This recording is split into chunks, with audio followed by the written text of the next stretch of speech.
ચાલો આજે વાત કરીએ ગુજરાત સરકારની એકદમ નવી યોજના વિશે નમો સરસ્વતી વિજ્ઞાન સાધના યોજના આ ખાસ કરીને વિજ્ઞાન પ્રવાહના વિદ્યાર્થીઓ માટે છે તો ચાલો ને જરા ઊંડાણમાં જઈએ અને સમજીએ કે આ યોજના બરાબર છે શું અને એનાથી શું ફરક પડશે।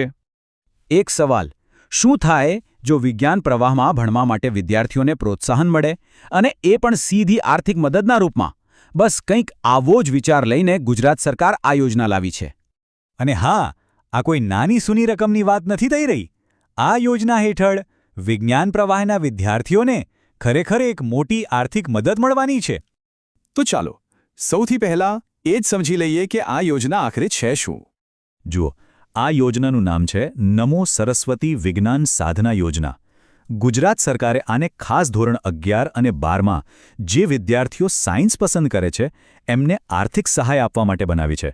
આની શરૂઆત 2024માં આપણા મુખ્યમંત્રી શ્રી ભૂપેન્દ્ર પટેલ દ્વારા કરવામાં આવી અને એનો મુખ્ય હેતુ છે વિજ્ઞાનના શિક્ષણને વધુને વધુ પ્રોત્સાહન આપવું।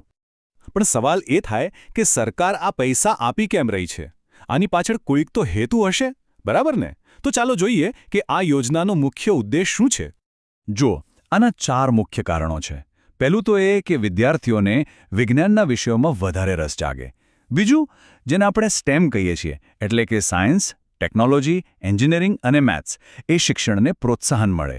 ત્રીજું, અને આ બહુ મહત્વનું છે કે જે પરિવારોની આર્થિક સ્થિતિ સારી નથી એમના બાળકો પણ સંકોચ વિના વિજ્ઞાન પ્રવાહ પસંદ કરી શકે। અને છેલ્લે, આ બધાને કારણે જે વિદ્યાર્થીઓ ભણવાનું વચ્ચેથી છોડી દે છે એ દર પણ ઘટે। સરસ, તો હવે એ જોઈએ કે આ યોજનાનો લાભ કોને કોને મળી શકે છે।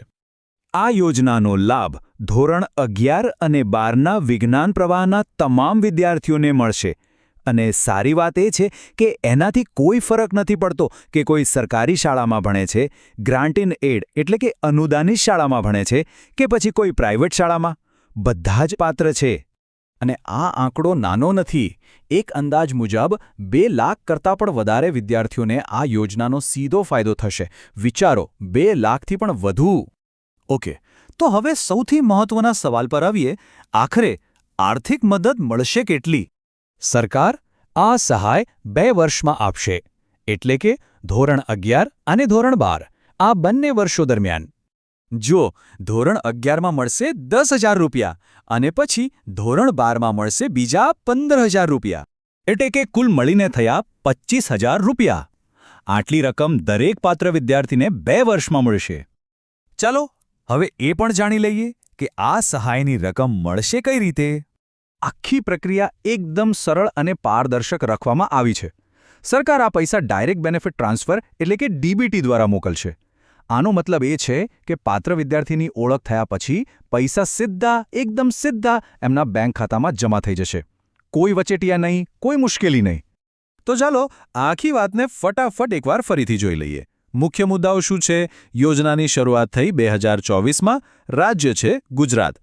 આનો લાભ મળશે ધોરણ 11 અને 12ના વિજ્ઞાન પ્રવાહના વિદ્યાર્થીઓને। કુલ સહાય છે 25,000 રૂપિયા અને પૈસા મળશે સીધા બેંક ખાતામાં એટલે કે ડીબીટી દ્વારા।